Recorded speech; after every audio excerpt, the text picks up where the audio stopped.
A pleasant good morning, everyone. So, welcome back to our channel and as well as our class. So, today in this class, we are going to mainly discuss about one of the important economics concept. So, today we are going to mainly discuss about the tax, budget, and government. Okay, very important and interesting topic. So, we have to highlight the topic as a tax, budget, and government. So, tax మన తెలుగులో పన్ను అంటాం. Okay, అలాగే budget అది ప్రతి సంవత్సరం ఒక financial year అయిపోయిన తర్వాత ఏ ఇయర్కి ఆ ఇయర్ ఫ్రెష్గా ఒక యాన్యువల్ ఎస్టిమేషన్తో ప్రిపేర్ చేస్తారు. సో దాన్ని మనం బడ్జెట్ అంటాం. అయితే ఇక్కడ tax, budget and government, so వీటి మధ్య ఉన్నటువంటి రిలేషన్ ఏంటి, so what are the different types of taxes, ఎవరి మీద ఏ ట్యాక్స్లు పడుతూ ఉంటాయి, అలాగే ట్యాక్సెస్ యొక్క మీనింగ్ ఏంటి, అందులో టైప్స్ ఏంటి, అసలు బడ్జెట్ అంటే ఏంటి, అలాగే గవర్నమెంట్ పెట్టిన స్కీమ్స్, సబ్సిడీ అంటే ఏంటి. So all these concepts we are going to focus on today. Okay, so once again I would like to remind you the heading. So the heading is about the tax, budget and government. Okay, so in this one, so ఇది తెలుసుకునే ముందు first of all first topic అసలు ఏంటంటే, so why do government impose tax on people, అసలు ప్రభుత్వం ప్రజల మీద ఎందుకు ట్యాక్స్ విధిస్తుంది. ఓకే, ఇక్కడ ఇంపోజ్, IMPOSE, ఇంపోజ్ అంటే విధించడం అండి. సో దీన్ని మనం ఎకనామిక్స్ లాంగ్వేజ్లో లెవీడ్, ట్యాక్స్ లెవీడ్ అని చెప్తుంటాం. LEVIED, లెవీడ్ అన్న ఇంపోజ్డ్ అన్న రెండు ఒకటే అండి.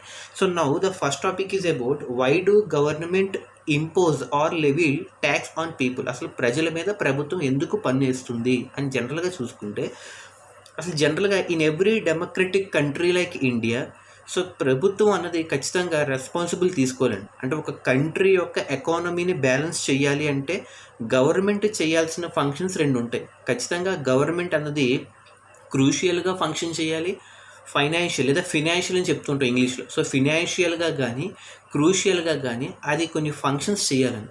సో అటువంటి ఫంక్షన్స్ చేయాలి అంటే ఖచ్చితంగా ఒక గవర్నమెంట్కి ఒక రెవెన్యూ సోర్స్ అనేది ఒకటి ఉండాలి. ఓకే, ఆ రెవెన్యూ అంటే రాబడి, అంటే ఒక ప్రభుత్వానికి ఒక ఎంటైర్ సిస్టమ్ రన్ చేయాలి అంటే దానికి ఒక సోర్స్ ఆఫ్ రెవెన్యూ ఉండాలి. ఆ సోర్స్ ఆఫ్ రెవెన్యూ వస్తే కనుక అది కంట్రీని రెండు విధాలుగా ఫంక్షన్ చేయాలి. ఒకటి క్రూషియల్గా, అంటే ఒక ప్లేయింగ్ అన్ ఇంపార్టెంట్ రోల్ అని చెప్తుంటాం. క్రూషియల్ ఫంక్షన్ చేయాలి, దాంతోపాటు ఫినాన్షియల్ ఫంక్షన్ కూడా చేయాలి. ఈ రెండు ఫంక్షన్స్ చేయడానికి దానికి ఒక సోర్స్ ఆఫ్ రెవెన్యూ ఉండాలి. ఆ సోర్స్ ఆఫ్ రెవెన్యూని రప్పించుకోవడం కోసం ప్రభుత్వం ప్రజల మీద పన్నుని విధిస్తుందండి. So it's a general topic, why do government impose tax on people అంటే, in every democratic country like India the government plays an important functions like financial function and crucial function. So in order to perform those two functions, the government will require an important source of revenue. So that source of revenue is called as tax. అది మనకి ఏ రూపంలో ప్రభుత్వానికి revenue వెళ్తుంది అంటే, that revenue that can be obtained in the form of source called tax. ఈ tax రూపంలో ప్రజల దగ్గర నుంచి ప్రభుత్వానికి ప్రతి సంవత్సరం కొన్ని లక్ష కోట్లలో ట్యాక్స్ రూపంలో వెళ్తుందండి.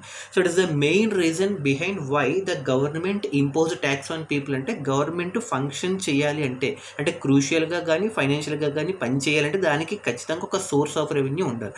ఆ సోర్స్ ఆఫ్ రెవెన్యూ రప్పించుకోవడం కోసం ప్రజల మీద ట్యాక్స్ అనేది వేస్తుందండి.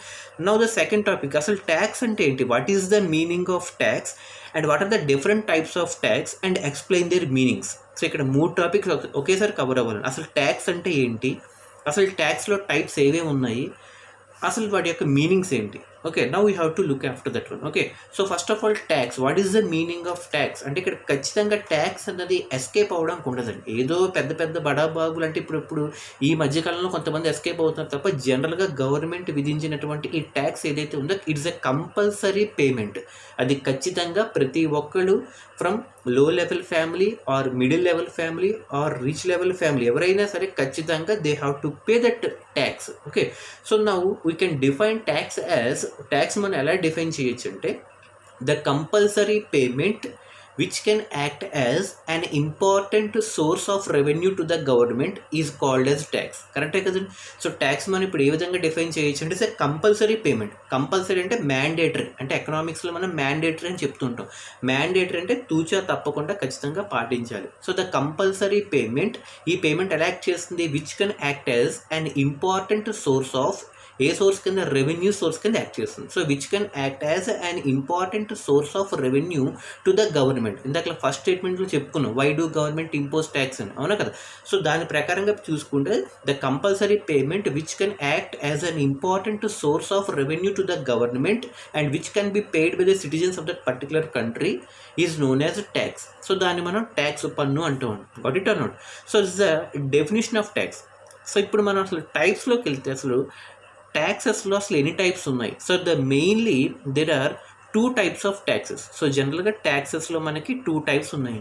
So one is direct tax and second one indirect tax. Okay, ప్రత్యక్ష పన్ను, పరోక్ష పన్ను అని చెప్తాం. ఓకే, సో ప్రత్యక్ష పన్ను అంటే డైరెక్ట్ ట్యాక్స్, అలాగే సెకండ్ వన్ ఇండైరెక్ట్ ట్యాక్స్. మళ్ళీ డైరెక్ట్ ట్యాక్స్ అంటే ఏంటి, ఇండైరెక్ట్ ట్యాక్స్ అంటే ఇప్పుడు చూద్దాం. సో ఫస్ట్ ట్యాక్స్ అంటే అర్థమైంది కదండి, the compulsory payment which can act as an important source of revenue to the government that can be paid by the citizens is known as a tax. And the tax can be broadly classified into 2 categories. One is direct tax and second one indirect tax. అసలు ఇప్పుడు direct tax అంటే ఏంటి, what is the meaning of direct tax? అసలు direct tax అంటే ఏంటి, పేరులోనే ఉందండి. Okay, the tax that can be directly imposed or levied అని కూడా చెప్పాం కదండి, LEVIED.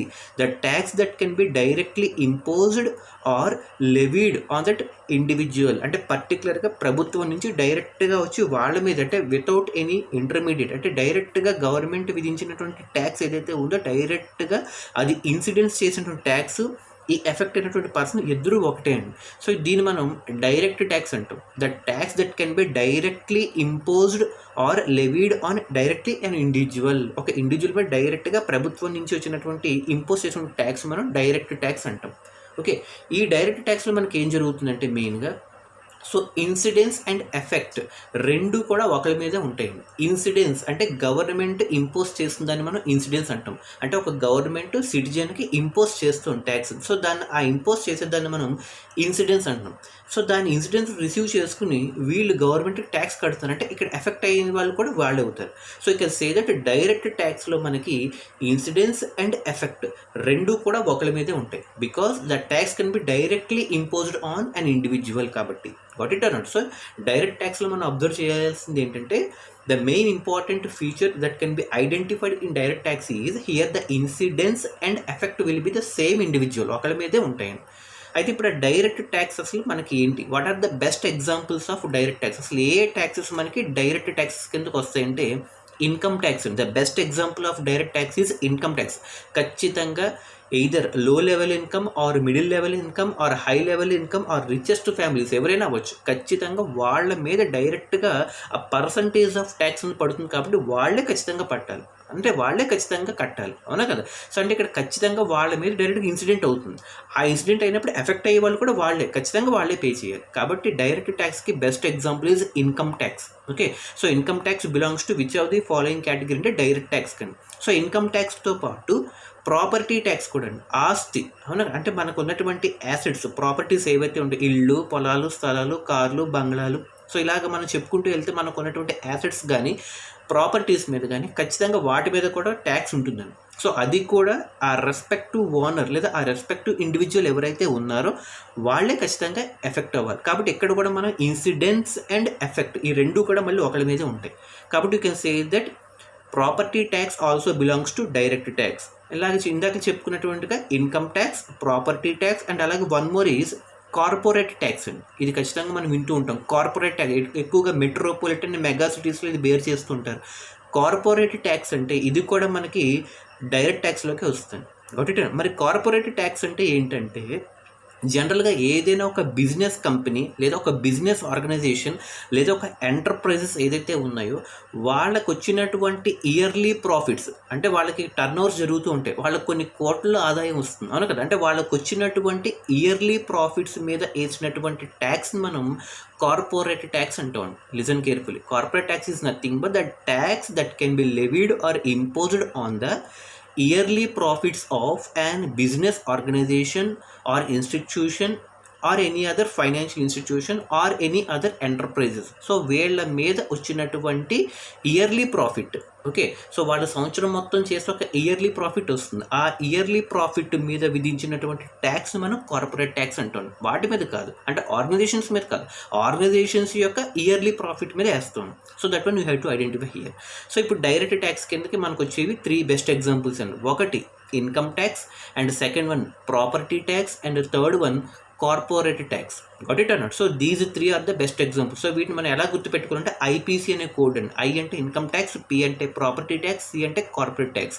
So these 3 belongs to direct tax. మరి ఇండైరెక్ట్ ట్యాక్స్ అంటే ఏంటి? What is the meaning of indirect? So దీనికి జస్ట్ అంటే అట్లా డైరెక్ట్ ట్యాక్స్కి డెఫినేషన్ గుర్తుంటే సో దీనికి మనం ఇండైరెక్ట్ ట్యాక్స్ మనం రాయించాం. సో డైరెక్ట్ ట్యాక్స్లో మనం ఏం చెప్పుకున్నాం? The tax that can be directly imposed on the same individual. అంటే సేమ్ ఇండివిజువల్ ఎందుకన్నా ఇన్సిడెన్స్ ఎఫెక్ట్ ఒకరి మీదే ఉంటాయి. అంటే ఇన్సిడెన్స్ అంటే గవర్నమెంట్ ఇచ్చినటువంటి ఆర్డర్, ట్యాక్స్ ఆర్డర్, అలాగే పే చేసేవాడు కూడా ఒకటే ఉంటాడు, కాబట్టి దాన్ని మనం డైరెక్ట్ ట్యాక్స్ అన్నాం. కానీ ఇక్కడికి వచ్చేటప్పటికి ఇండైరెక్ట్ ట్యాక్స్ అంటున్నాడు.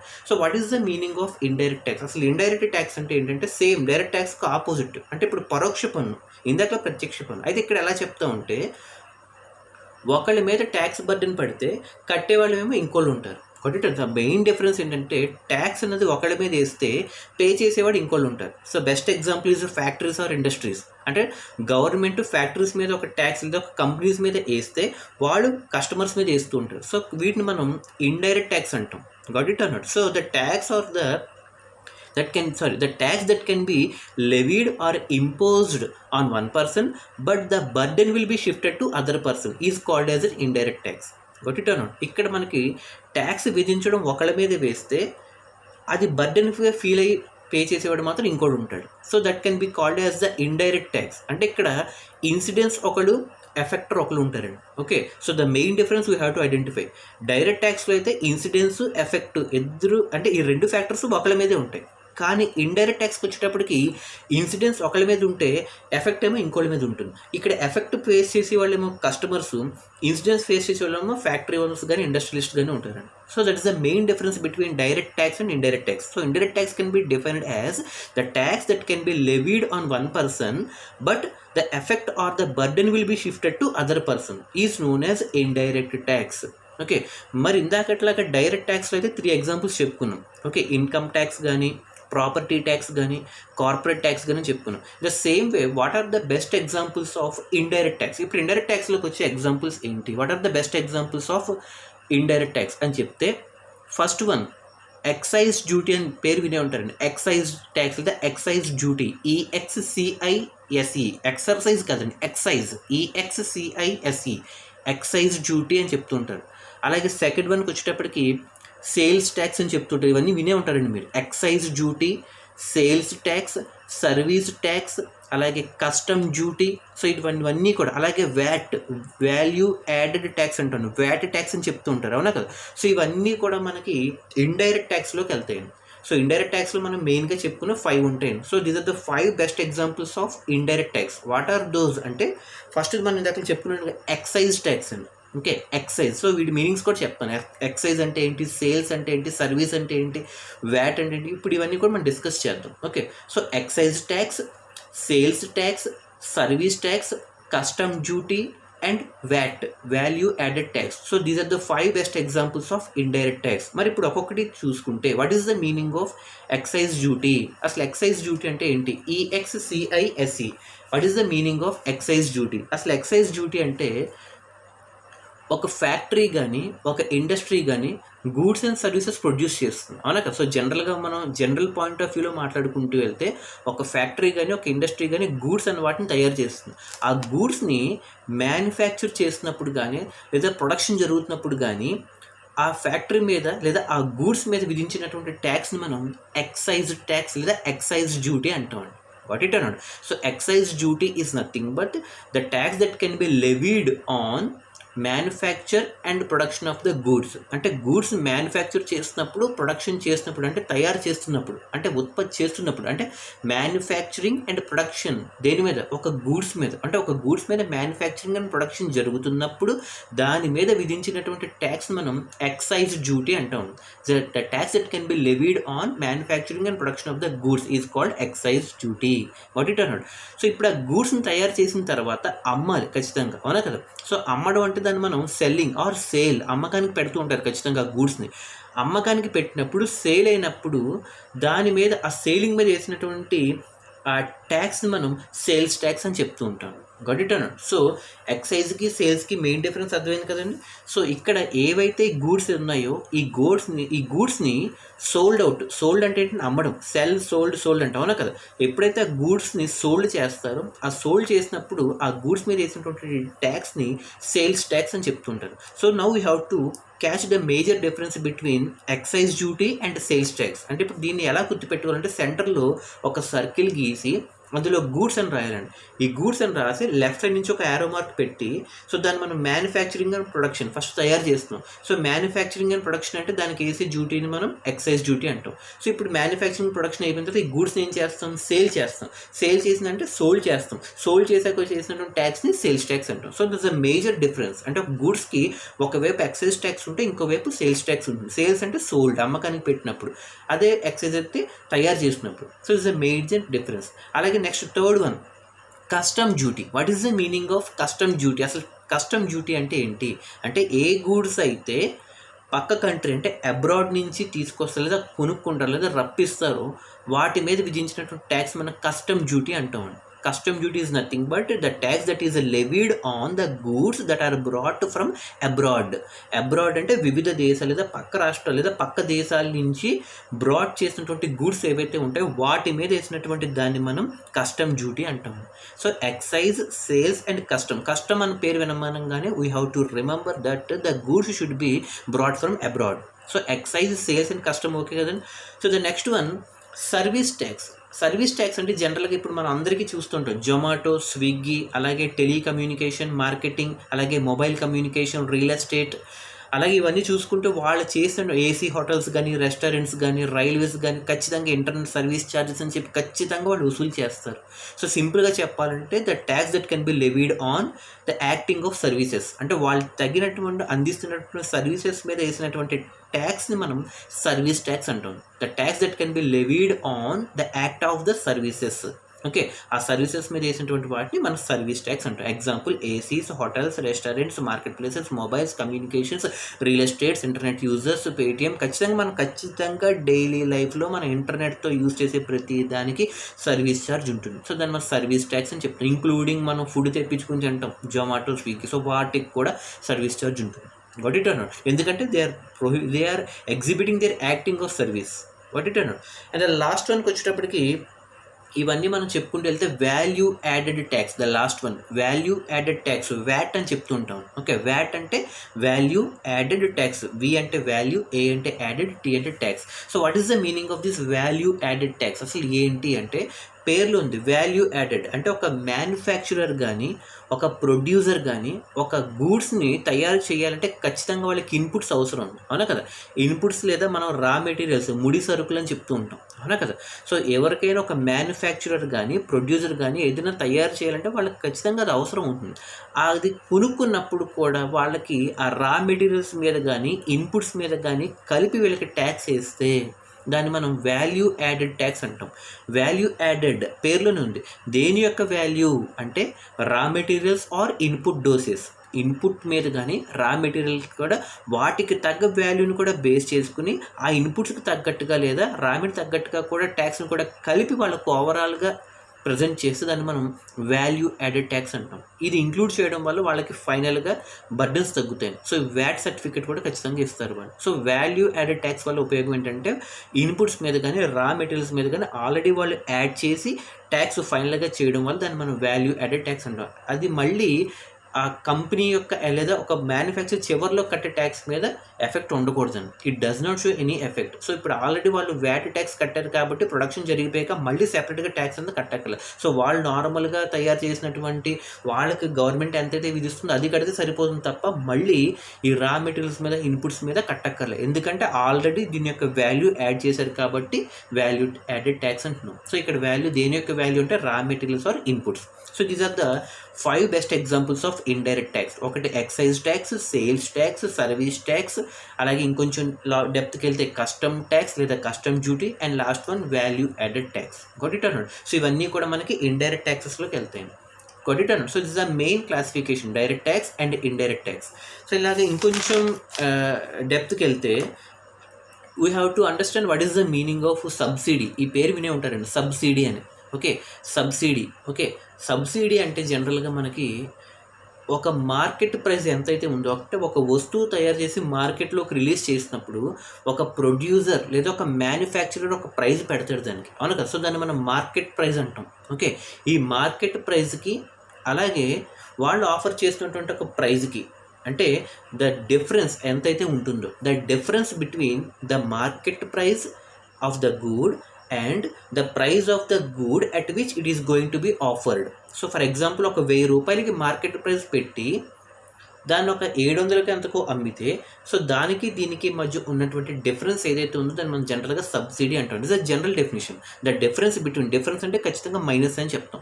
ద డిఫరెన్స్ బిట్వీన్ దేనికంటే the difference between market price of the good and the price of the good at which it is offered. ఇక్కడ 1000 రూపాయలకి మార్కెట్ ప్రైస్ అయితే వాళ్ళు ఆఫర్ చేసింది 700 కంటే ఖచ్చితంగా డిఫరెన్స్ ఏదైతే ఉందో దాన్ని మనం సబ్సిడీ అంటాం. సో జనరల్గా ఇటువంటి సబ్సిడీస్ మనకి ప్రైవేట్ కంపెనీస్ ఇవ్వండి, గవర్నమెంట్ ఇంటర్ఫీర్ అయ్యి ఖచ్చితంగా పూర్ కమ్యూనిటీస్ కానీ వేకర్ సెక్షన్స్కి కానీ వాళ్ళకి ఈ గవర్నమెంట్ అనేది సబ్సిడీ ప్రొవైడ్ చేస్తుంది. అంటే మరి ఇక్కడ ఇచ్చినటువంటి ఈ 300 డిఫరెన్స్ అని చెప్పుకున్న ఒక జనరల్ ఎగ్జాంపుల్, ఈ 300 కూడా అక్కడ సబ్సిడీ అని చెప్తూ ఉంటాం.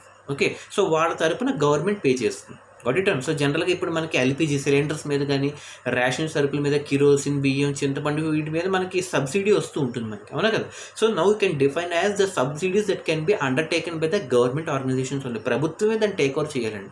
సో జనరల్గా మనం ఎలా డిఫైన్ చేస్తుంటే the difference between the market price of the good and the price of the good at which it is offered, that difference value is called subsidy. Generally this subsidy will be paid by the government. Got it or not? So especially ఈ subsidy అనేది మనకి weaker sections లేదా poor కమ్యూనిటీస్కి provide చేయడం జరుగుతుంది. So ఇవన్నీ కూడా మనకి ఎకనామిక్స్లో fundamentals first తెలుసుకోవాలి. దీనికి సంబంధించి కొన్ని ప్రాబ్లమ్స్ అలాగే క్యాలిక్యులేషన్స్, పై చార్ట్స్ ఇవన్నీ కూడా ఉన్నాయి. సో మనకి టైం ఫేవర్గా ఉంటే సో వాటికి తగ్గట్టుగా కూడా మనం వెళ్దాం. సో సమ్స్ చేద్దాం. సో బోర్డు ఉంది మనకి, ఎలాగో ఈ బోర్డుని బేస్ చేసుకుని క్యాలిక్యులేషన్స్, ఈ పై charts, incomes, revenue, expenditures, profits, losses ఇవన్నీ కూడా మనం క్యాలిక్యులేట్ చేద్దాం. So depending upon the time బట్టి మనం చేద్దాం. ఓకే, సో సబ్సిడీ అంటే అర్థమైంది కదండి. సో అయితే ఇక్కడ next concept is about the budget. Okay, ఇది అందరూ వినే ఉంటారండి, budget. What is the meaning of budget? అసలు బడ్జెట్ అని చెప్తూ ఉంటారు. What is the meaning of budget? అసలు బడ్జెట్ అంటే ఏంటి అంటే, బడ్జెట్ అనేది జనరల్గా గవర్నమెంట్ అన్నది ఎప్పుడు పడితే అప్పుడు తయారు చేయదండి. సో ఇది ఇష్టం వచ్చినట్టు తయారు చేసేసి మనం ఏదో టైం టేబుల్స్ మారుస్తుంటాం, అలా ఇష్టం వచ్చినట్టు మార్చదు. బడ్జెట్ అన్నది ఒక ఫైనాన్షియల్ ఇయర్కి తగ్గట్టుగా చేస్తుంది. అంటే జనరల్గా అది ఆ ఫైనాన్షియల్ ఇయర్, అసలు ఫైనాన్షియల్ ఇయర్ అంటే ఏంటి, ఫినాన్షియల్ ఇయర్ అని కూడా అంటూ ఉంటాం. సో వాటి అసలు ఫైనాన్షియల్ ఇయర్ ఎప్పటి నుంచి ఎప్పుడో క్యాలిక్యులేట్ చేస్తారో ఫస్ట్ తెలుసుకోవాలండి. అసలు ఫైనాన్షియల్ ఇయర్ అంటే ఏంటి అంటే, ఏ ఇయర్ అయితే మనకి ఏప్రిల్ 1 నుంచి మళ్ళీ తిరిగి నెక్స్ట్ ఇయర్ మార్చ్ 31 వరకు, ఫర్ ఎగ్జాంపుల్ ఇది 2021 కాబట్టి ఈ ఫైనాన్షియల్ ఇయర్ని మనం ఎలా డిస్క్రైబ్ చేస్తాం, 1 ఏప్రిల్ 2021 దగ్గర నుంచి ఓకే మళ్ళీ తిరిగి 31 మార్చ్ 2022 వరకు. సో దీన్ని మనం ఒక ఫైనాన్షియల్ ఇయర్ అంటే March 31 ending point, April 1 starting point, అంటే ఏప్రిల్ 1 దగ్గర నుంచి మళ్ళీ తిరిగి మార్చ్ 31 వరకు ఉన్నటువంటి కాలాన్ని మనం ఫైనాన్షియల్ ఇయర్ అని చెప్తుంటాం. ఈ ఫైనాన్షియల్ ఇయర్కి తగ్గట్టుగా ఒక ప్రభుత్వం అన్నది దాని యొక్క ఇన్కమ్ అలాగే దాని యొక్క ఎక్స్పెండిచర్ని బేస్ చేసుకుని ఒక యాన్యువల్ ఎస్టిమేషన్తో ప్రజెంట్ చేస్తే దాన్ని మనం బడ్జెట్ అంటాం. Got it or not? So generally budget is defined as it is an annual estimation. ఇది కరెక్ట్గా ఇన్ని కోట్లే ఇస్తారు ఖచ్చితంగా. అగ్రికల్చర్కి ఇన్ని కోట్లు అని చెప్పి, ఎడ్యుకేషన్కి ఇన్ని కోట్లు అని చెప్పి, ఉమెన్ అండ్ చైల్డ్ డెవలప్మెంట్కి ఇన్ని అని చెప్పి, రైతులకి అంటే ఫార్మర్స్కి ఇన్ని అని చెప్పి, లేదా ట్రాన్స్పోర్టేషన్ ఇన్ని కోట్లు అని వీళ్ళు ఖచ్చితంగా ఇస్తారు. అంటే అది కరెక్ట్గా యూటిలైజ్ అవుతుందా లేదా అని పక్కన పెడితే ఖచ్చితంగా ఒక ఫైనాన్షియల్ ఇయర్కి తగ్గట్టుగా ఇన్కమ్ అండ్ ఎక్స్పెండిచర్, ఇన్కమ్ అంటే రాబడి సోర్స్, ఓకే, ఇన్కమ్ని ఎక్స్పెండిచర్ అలాగే డిఫరెంట్ యాక్టివిటీస్ మీద ప్రభుత్వం ఎలా ఎక్స్పెండిచర్ చేసింది. ఎక్స్పెండిచర్ అంటే ఖర్చు అండి. ఓకే, ఫస్ట్ ఆఫ్ ఆల్ ఈ ఫండమెంటల్స్ మనం తెలియాలి. ఇన్కమ్ అంటే రాబడి, అంటే ప్రభుత్వానికి వచ్చే ఒక సోర్స్ ఆఫ్ ఇన్కమ్. అలాగే ఆ వచ్చినటువంటి ఇన్కమ్ని మళ్ళీ ఎక్స్పెండిచర్ ప్రజల కోసమే ఉపయోగించాలి. అంటే ప్రజల నుంచే కొన్ని లక్షల కోట్లలో ట్యాక్స్ వసూలు చేసి మళ్ళీ అదే డబ్బుని ప్రజలకు ఉపయోగపడేటట్టుగా చేస్తే అంటే దాన్ని మనం ఎక్స్పెండిచర్ అంటాం. ఖర్చు పెట్టడం, రోడ్లు వేయించడం కానీ, లేదా కొత్త స్కీమ్స్ తీసుకురావడం కానీ, లేదా బ్రిడ్జెస్ కానీ, కెనాల్స్ కానీ, శాటిలైట్ కమ్యూనికేషన్స్ కానీ, హాస్పిటల్ ఇంప్రూవ్మెంట్స్ కానీ, ఇటువంటివన్నీ ఖచ్చితంగా చేస్తే దాన్ని మనం ఎక్స్పెండిచర్ అని చెప్తూ ఉంటాం. అలాగే మళ్ళీ ప్రజల దగ్గర నుంచి ట్యాక్స్ వసూలు చేస్తే ఇన్కమ్ అంటే రెవెన్యూ అనేది జనరేట్ అవుతూ ఉంటుంది. సో ఈ విధంగా మనం చెప్పుకుంటే ఇన్కమ్కి ఎక్స్పెండిచర్కి తగ్గట్టుగా ఒక యాన్యువల్ ఎస్టిమేషన్తో ప్రభుత్వం తయారు చేసేదాన్ని simple you are calling it as budget. So దీన్ని మనం 1 మార్క్ క్వశ్చన్లో అడుగుతుంటాడు ఎక్కువగా. What is the meaning of budget? Is nothing but it is the annual estimation of the government basing upon the incomes and expenditures, okay, during a financial year. Okay, ఇన్కమ్ని ఎక్స్పెండిచర్ని base చేసుకుని during a financial ఇయర్లో ఒక annual estimation తయారు చేసి that is called as the budget. మరి ఇక్కడ బడ్జెట్తో పాటు ఇక్కడ ఒక ఎడిషనల్ కాన్సెప్ట్ వస్తుందండి. సో దాన్ని మనం ఎడిషనల్ ట్యాక్సెస్ అని చెప్తూ ఉంటాం. ఎడిషనల్ ట్యాక్స్కి మామూలు ట్యాక్స్కి చిన్న డిఫరెన్స్ ఉంది. సో మామూలుగా ట్యాక్స్ అనేది either it can be a direct tax or either it can be a indirect tax. But ఇక్కడ ఎడిషనల్ ట్యాక్స్ అని చెప్పి వస్తుంది. వ్యాట్ కాదండి, వాల్యూ యాడెడ్ ట్యాక్స్ అది. ఓకే, ఇక్కడ చెప్పబోయేది ఎడిషనల్ ట్యాక్స్ అంటే అదనంగా విధించే పన్ను. అది అసలు ఎందుకు వస్తుంది, ఏ సందర్భాల్లో వస్తుంది? సో మెయిన్ ట్యాక్స్కి దీనికి తేడా ఏంటంటే ఇక్కడ additional tax is nothing but ఇందాక చెప్పుకున్న చూడండి, బడ్జెట్ ప్రిపేర్ చేసేటప్పుడు 2 టర్మ్స్ గుర్తుపెట్టుకోవాలి. ఒకటి ఇన్కమ్, ఇంకొకటి ఎక్స్పెండిచర్. సో ఎప్పుడైతే ఇన్కమ్కి ఎక్స్పెండిచర్కి మధ్య టాలీ అంటే బ్యాలెన్సింగ్ అవ్వట్లేదు, ఫర్ ఎగ్జాంపుల్ ఇన్కమ్ 1000 కోట్లు వచ్చి ఎక్స్పెండిచర్ ఏమో 2000 కోట్లు అయిపోయింది అనుకోండి, ఖచ్చితంగా అక్కడ డెఫిషిట్ వస్తుంది. అంటే అక్కడ ఖచ్చితంగా అక్కడ స్కేర్సిటీ కనుక ఈజీగా కనబడుతుంది మనకి, అవునా కదా? అంటే ఫర్ ఎగ్జాంపుల్ రాబడేమో తక్కువ అయిపోయింది, అవునా కదా? ఫర్ ఎగ్జాంపుల్ 1000 కోట్లు ఎంత వచ్చింది అనుకోండి, ఫర్ ఎగ్జాంపుల్ రఫ్గా చెప్తాను. ఓకే, 1000 కోట్లు ఎంత వచ్చింది, అది ఇన్కమ్ అవుతుంది. ఎక్స్పెండిచర్ ఏమో 2000 కోట్లు ఉంది, అంటే ఖచ్చితంగా ఇక్కడ డెఫిషిట్ మనకి ఇంకొక 1000 కోట్లు డిఫరెన్స్ కనబడుతుంది. ఆ డెఫిషిట్ ఎప్పుడైతే వచ్చిందో గవర్నమెంట్కి రన్ చేయడం కష్టమైపోతుంది. అది ఇదర్ సెంట్రల్ గవర్నమెంట్ అవ్వచ్చు, స్టేట్ గవర్నమెంట్ అవ్వచ్చు, వాళ్ళకి ఎంప్లాయీస్ని ఫీడ్ చేయాలి, స్టేట్ని లేదా కంట్రీని రన్ చేయాలి, అలాగే ఫారెన్ గుడ్స్ మీద ఇంట్రెస్ట్ పెట్టాలి, ఇన్కమ్ని పెంచాలంటే ఖచ్చితంగా it will become a burden for the whatever the government it may be, అవునా కదా? అటువంటి టైంలో ఈ ట్యాక్స్కి ఎడిషనల్గా ఇంకొంచెం ఎక్స్ట్రాగా విధిస్తున్నాను. That is called as additional tax. Additional tax అని ఎప్పుడు పడితే ఎలా పడితే అలా వేసేరండి.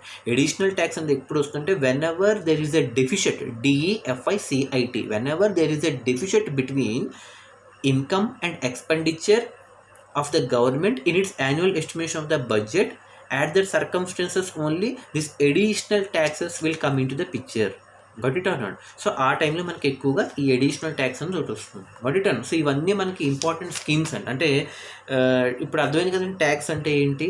అలాగే next one is about the types of taxes, and next one value added taxes and subsidy, and అలాగే next one budget.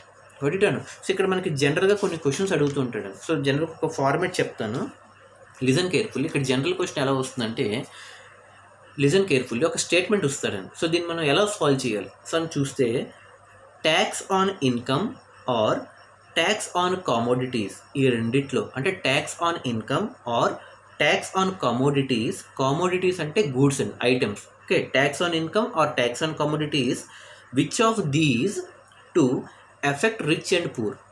Okay, so ఇప్పుడు ఇచ్చినటువంటి 2 స్టేట్మెంట్స్ ఉన్నాయి, tax on income or tax on commodities. Commodities మీద ఇచ్చిన ట్యాక్సా లేదా income బట్టి వేసిన ట్యాక్సా? ఈ 2 ట్యాక్స్ల్లో ఏది, okay, which of these two effect the rich and poor, పేదవాళ్ళని ధనికుల్ని బాగా ప్రభావితం చేసేది పై వాటిలో ఏ రకము? పై వాటిలో అంటే ఇప్పుడు ట్యాక్స్ ఆన్ ఇన్కమా, ట్యాక్స్ ఆన్ కమోడిటీసా, ఈ రెండిట్లో ఏది పేదవాళ్ళ మీద గొప్ప వాళ్ళ మీద ప్రభావితం చేస్తుంది అని జనరల్గా చెప్పుకుంటే, కామోడిటీస్ అంటే ఇక్కడ ఐటమ్స్ అండి, గూడ్స్, వస్తువులు. సో అది పక్కన పెడితే ట్యాక్స్ ఆన్ ఇన్కమ్, సో మనకు వచ్చినటువంటి ఆదాయం సరిపడగా విధించే ట్యాక్స్. అది ఇక్కడ ఈ రెండింటిని ఎలా కంపేర్ చేయాలి? Okay, tax on income and ఇంకోటి tax on commodities. For example tax on income నేను తీసుకున్నాను. ట్యాక్స్ ఆన్ ఇన్కమ్ తీసుకునేటప్పుడు ఒక ఎగ్జాంపుల్ లైవ్గా చెప్తాను. సో ఇక్కడ జనరల్గా ట్యాక్స్ ఆన్ ఇన్కమ్ అంటే పేర్లోనే ఉండండి, ఇన్కమ్కి తగ్గట్టుగా ట్యాక్స్ అనేది విధించడం లేదా కట్టడం జరుగుతుంది. అంటే ఇన్సిడెంట్ కానీ ఎఫెక్ట్ కానీ అది పక్కన పెడితే ట్యాక్స్ ఆన్ ఇన్కమ్ని ఒక ఎగ్జాంపుల్గా చూసుకుంటే ఐఎమ్ టేకింగ్ 2 persons. ఇంకా నేను నేమ్స్ ఎవరికి చెప్పనండి. సో ఎందుకంటే పాపం ఆ పేర్ల మీద ఉన్న వాళ్ళు ఫీల్ అవుతారు. So you are not suppose to criticise anyone. So generally I'm taking 2 persons, person A, person B. సో ఇద్దరు ఉన్నారండి. సో ఈ పర్సన్ ఏ, పర్సన్ బి ఇద్దరు ఉన్నప్పుడు పర్సన్ ఏ జనరల్గా ఒక రిచ్ ఫ్యామిలీకి చెందినవాడు అనుకోండి ఫర్ ఎగ్జాంపుల్. పర్సన్ బి ఏమో జనరల్గా ఒక పూర్ ఫ్యామిలీకి చెందినవాడు. Okay, listen careful. ఒక ఎగ్జాంపుల్ చెప్తాను చూడండి. Person A belongs to rich family, person B belongs to poor family. అయితే పర్సన్ ఏ రిచ్ ఫ్యామిలీ కాబట్టి అతని యొక్క ఇన్కమ్ కూడా బాగా ఉంటుంది, అవునా కదా. సో జనరల్గా ఐఎమ్ టేకింగ్ పర్సన్ ఏ యొక్క ఇన్కమ్ వచ్చి ఒక 20,000 ఎర్న్ చేస్తాడు అనుకోండి పర్ మంత్. ఓకే, సంవత్సరం కాదండి, పర్ మంత్. ఓకే, ఒక నెలకి 20,000 సంపాదిస్తున్నాడు పర్సన్ ఏ అనేవాడు. బట్ పర్సన్ బి పేదవాడు కాబట్టి అతను కేవలం 8,000 మాత్రమే ఎర్న్ చేస్తున్నాడు. Listen careful the comparison. Okay, person A is earning 20,000 per month. In the same way person B is also earning only 8,000 per month. So one is from rich background and one is from poor background. అయితే ఇప్పుడు వీళ్ళిద్దరి మీద ఖచ్చితంగా tax కట్టాలి, ఎందుకంటే వీళ్ళకి income అనేది వస్తుంది కాబట్టి ఇన్కమ్ ట్యాక్స్ అవుతుంది ఇప్పుడు ఖచ్చితంగా, అవునా కదా. సో వీళ్ళకి తగ్గట్టుగా వచ్చినటువంటి ఇన్కమ్ మీద పే చేయాలి కాబట్టి ఇన్కమ్ ట్యాక్స్ అవుతుంది. So this will come under direct tax. ఇప్పుడు గవర్నమెంట్ అన్నది, లిజన్ కేర్ఫుల్, ఇప్పుడు గవర్నమెంట్ అన్నది ఒక ట్యాక్స్ పర్సెంట్ 5% కింద పెట్టింది అనుకోండి ఫర్ ఎగ్జాంపుల్. ఓకే, 5% ట్యాక్స్ ఖచ్చితంగా మీ ఇన్కమ్ నుంచి కట్టాలి అంటే బేసింగ్ అపాన్ ద ఇన్కమ్ మీద ఒక స్టేట్మెంట్ ఇచ్చింది. మీకు వచ్చినటువంటి ఇన్కంలో 5% ట్యాక్స్ కట్టాలి అంటే ఖచ్చితంగా 5% అంటే 5/100 ఇంటూ పర్సన్ ఏ యొక్క ఇన్కమ్ ఎంత అని చెప్పుకున్నాం అంటే 20,000 అంటే 5/100 ఇంటూ 20,000 చేస్తే మనకు ఓవరాల్గా ఒక 1,000 రూపీస్ వస్తుంది. అంటే ఒక 1,000 రూపాయలు వస్తుంది. 5% అంటే 5/100 ఇంటూ 20,000 చేస్తే మనకు ఒక 1,000 రూపాయలు. అంటే పర్సన్ ఏ అనేవాడు 20,000 నుంచి ఒక 1,000 రూపాయలు ట్యాక్స్ కట్టేయగలడు ఈజీ కదా, పెద్ద ప్రాబ్లం కాదు. బట్ పర్సన్ బీకి వచ్చేటప్పటికి అదే 5% వచ్చింది అనుకోండి ఫర్ ఎగ్జాంపుల్. వీడు ఎంత సంపాదిస్తున్నాడు, 8,000 సంపాదిస్తున్నాడు. అంటే 5/100 ఇంటూ 8,000 చేస్తే మనకి రఫ్గా 400 వస్తుంది. అంటే డిపెండింగ్ అపాన్ ద ఇన్కమ్. అంటే పూర్ పర్సన్ వచ్చేటప్పటికి పర్సన్ బి ఇక్కడ 400 కడుతున్నాడు, పర్సన్ ఏ వచ్చేటప్పటికి 1,000 కడుతున్నాడు. అంటే ఇక్కడ తక్కువే కడుతున్నారు, ఇక్కడేమో ఎక్కువ కడుతున్నారు. బట్ అక్కడ మారింది ఏంటి, పర్సంటేజ్ ఆఫ్ ద ట్యాక్స్. వీడికి 1,000 రూపాయలు పెద్ద ప్రాబ్లం కాదు, ఎందుకంటే 20,000 సంపాదిస్తుంది కాబట్టి ఒక 1,000 రూపాయలు పెట్టడానికి ఇబ్బంది ఉండదు. కానీ పాపం పూర్ ఫ్యామిలీకి వచ్చేటప్పటికి ఏమవుతుంది, అదే 5% అంటే ఇదే 5% రిచ్ వాడు కడుతున్నాడు, అదే 5% పూర్ వాడు కడుతున్నాడు. కానీ వీడు కట్టే 400 చాలా వాల్యుబుల్ పాపం వాడికి, ఎందుకంటే వాడు తెచ్చుకున్నవే 8,000. 8,000లో 400 ట్యాక్స్కే పోతే ఇంకా రిమైనింగ్ 7,500 లేదా 7,600తో పిల్లల్ని ఎలా పోషిస్తాడు. అంటే ఇక్కడ ఖచ్చితంగా చూడాల్సింది ఇన్కమ్ బట్టి ట్యాక్స్ ఉంది, కానీ పర్సంటేజ్ అనేది మార్చాలి. ఓకే, సో ఇది కరెక్ట్ ఫేర్ కాదండి. సో ఎందుకంటే ఇక్కడ రిచ్ పర్సన్కి అయితే ఎటువంటి ప్రాబ్లం ఉండదు, 1,000 కాదు 1,500 కడతాడు. కానీ ఇక్కడికి వచ్చేటప్పుడు 400 కాదు 200 కట్టే స్తోమతలు ఉందో లేదో మనం ఆలోచించాలి. కాబట్టి పర్సంటేజ్ ఆఫ్ ద ట్యాక్స్ అనేది మారుస్తూ ఉండాలి. This is the correct fair. అంటే మనం జనరల్గా ఇదే క్వశ్చన్ అడుగుతున్నాడు, ట్యాక్స్ ఆన్ ఇన్కమా లేదా ట్యాక్స్ ఆన్ కమోడిటీసా, ఈ రెండిట్లో ఏది ఎక్కువగా రిచ్ అండ్ పూర్ని ఎఫెక్ట్ చేస్తుంటే with this example you can say that tax on income only mainly shows its partition లేదా partiality between the rich and poor. ఎందుకంటే పర్సంటేజ్ ఆఫ్ ద ట్యాక్స్ అనేది మారుస్తూ ఉండాలి. రిచ్ పీపుల్ అందరికీ కూడా ఇన్కమ్కి తగ్గట్టుగా పెంచుకుంటూ వెళ్ళాలి. అలాగే ఇన్కమ్ తక్కువ ఉందనుకోండి పూర్ ఫ్యామిలీస్, అంటే ఇన్కమ్ బట్టి ట్యాక్స్ అనేది వెయ్యాలి. What it or not, this is a perfect meaning of income tax. Okay, so అందరికీ ఒకే రకమైన పర్సంటేజ్ ఇస్తే కొంతమంది కట్టగలరు, కొంతమంది కట్టలేరు. కాబట్టి లో లెవెల్ ఇన్కమ్ వాళ్ళకి లో లెవెల్ ట్యాక్స్ పర్సంటేజ్ ఉండాలి, మిడిల్ లెవెల్ ఇన్కమ్ వాళ్ళకి మిడిల్ లెవెల్ ట్యాక్స్ పర్సంటేజ్ ఉండాలి, అలాగే హై లెవెల్ ఇన్కమ్ వాళ్ళకి హై లెవెల్ ట్యాక్స్ పర్సంటేజ్ ఉండాలి. సో ఈ విధంగా కనుక రన్ చేసుకుంటే సో ఫ్యామిలీస్ సస్టైన్ అవ్వగలవు, అలాగే వాళ్ళకి తగ్గట్టు కామోడిటీస్ కొనుక్కోగలరు. ఈ కామోడిటీస్ లేదా స్టాండర్డ్ ఆఫ్ లివింగ్ బాగుండాలంటే ఖచ్చితంగా అక్కడ ఇన్కమ్ ఆఫ్ పర్సంటేజ్ బాగుండాలి. Okay, so it's the main question, tax on ఇన్కమా ట్యాక్స్ ఆన్ కమోడిటీస్ అంటే definitely you can say that tax on income only differentiate both rich and poor by taking one example as rich and poor. Got it or not? This is the main topic we have discussed today. Okay, so budget అంటే అర్థమైంది కదండి, financial ఇయర్లో చేసినటువంటి ఒక annual ఎస్టిమేషన్ని మనం budget అని చెప్తుంటాం. అలాగే 1 ఏప్రిల్ నుంచి 31 మార్చ్ వరకు ఉందని మనం ఒక ఫైనాన్షియల్ ఇయర్ అని చెప్తుంటాం. అలాగే మనకి డెఫిసిట్ ఎప్పుడైతే వస్తుందో ఆ సందర్భంలోనే మనకి అడిషనల్ ట్యాక్స్ అన్న పడుతూ ఉంటాయి. Got it or not? So budget can be defined as an annual estimate that is based on the income and expenditure of the government is known as a budget. అలాగే taxes direct and indirect taxes అని చెప్పుకున్నాం. అలాగే మళ్ళీ దానిలో మన income tax, property tax, corporate tax, excise duty, sales duty, service tax, custom duty, అలాగే value added tax, ఇవన్నీ మనం డెఫినేషన్స్ కూడా చెప్పుకున్నాం. Got it or no? It's a very very important and fundamentals class. In if time permits and if we feel possible, so you can concentrate on the incomes and expenditures that are the problems related to the accounts also. Tally సంబంధించిన కూడా చూద్దాం. So until then, take care, have a nice day.